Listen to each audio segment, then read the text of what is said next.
Houston. It was a decision that will be debated and dissected in Houston all winter.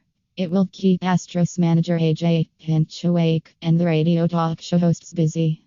No one will know what would have happened if Zack Greinke had been permitted to stay on the mound Wednesday instead of being pulled in the fateful seventh inning of World Series Game 7.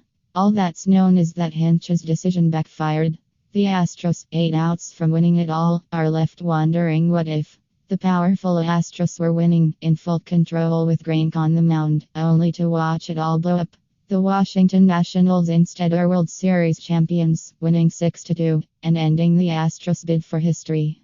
The Astros were hoping to be remembered as one of the greatest teams of all time.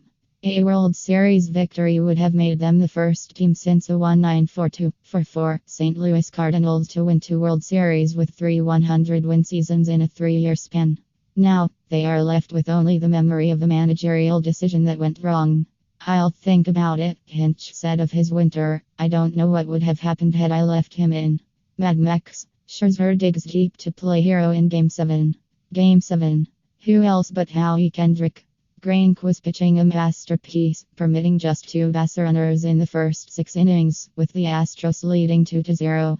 He was carving up the Nets lineup with ease, facing only 1 batter over the minimum for the first 6 innings. The Nets were almost begging for 20-game winner Gerrit Cole, who was warming up in the bullpen in the 5th inning, to come into the game.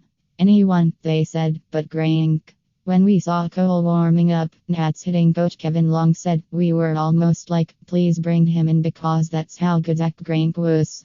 Greinke, facing the top of the order for the 3rd time, retired Adam Eaton on a grounder to open the 7th, but Anthony Rendon stepped to the plate and changed everything. Rendon, who grounded out and struck out in his first 2 at-bats, homered into the left field Crawford boxes on a 1-0 changeup. It was the Nats' first hit since the 2nd inning. The Astros lead was cut to 2-1.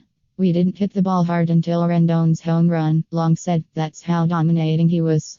Those middle innings, he just rolled through us." Greinke then pitched carefully to clean up hitter Juan Soto and walk him on 5 pitches. Hinch didn't waste any time.